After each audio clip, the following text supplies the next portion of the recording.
Ever feel like buying a business is just out of reach because you don't have enough cash? What if I told you there's a powerful way to close the gap without begging your family for money or draining your savings? Today, I'm showing you a game changer in SBA business acquisitions that most buyers don't even know about.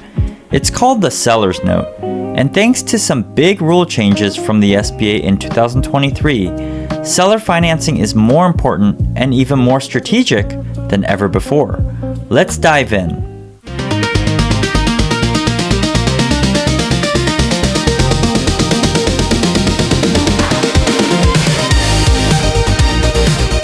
So what is a seller's note exactly?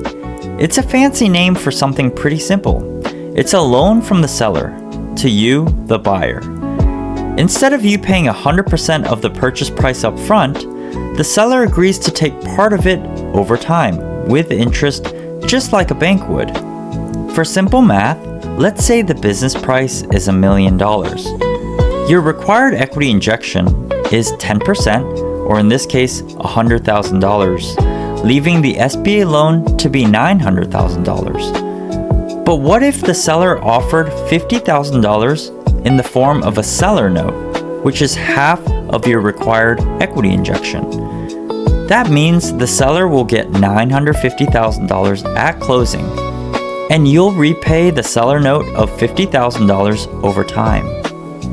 Let's talk about why this is awesome for you. Number 1, built-in support. The seller now has skin in the game. They're financially tied to your success. So when you call asking, "How did you handle payroll during the holidays?" they're probably going to answer. Number 2, lower equity requirements. The SBA requires at least 10% equity in the deal. But if the seller provides a note and agrees to stay in standby mode, you may only need to bring 5% of that in cash. The other 5% can come from the seller's note. That's huge if you're trying to preserve your capital. Now let's flip the script. Why do lenders like seller notes? It sometimes reduces the SBA loan amount, it improves the deal's cash flow, and it shows that the seller believes in the future of the business. From a banker's point of view, this makes the deal less risky. Let's say you're buying a business for $1 million.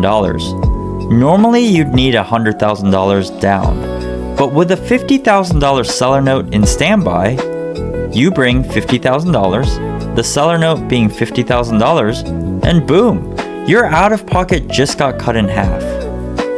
One important thing to note is that the seller note can be no more than half of the required equity injection of 10% in a change of ownership, and it must be on full standby for the life of the loan if it is being counted towards the equity. Here's the breakdown of how seller notes are typically structured. If the seller note is used as equity, it must be placed on full standby for the life of the loan and can be repaid once the SBA loan is paid in full. If it's not part of equity, you can start repaying right away. Let's wrap this up. Everyone wins. For the buyers, they get flexible financing, keep more cash in their pocket, and get valuable support during the transition. For lenders, they take on lower risk, look at stronger deals, and observe better cash flow. For sellers, they earn interest, avoid one big tax bill, and stay financially invested in their legacy. A seller's note isn't required for every SBA deal, but sometimes it's the glue that holds the whole deal together. If you're buying a business, talk to your SBA lender about seller financing. It could make the difference between almost getting funded and getting the keys. If this helped you, be sure to like, subscribe, and turn on notifications. I've got more real-world SBA content dropping every week. Have questions? My info is in the description below. I'm Daniel, your SBA banker. See you in the next lesson. Class dismissed.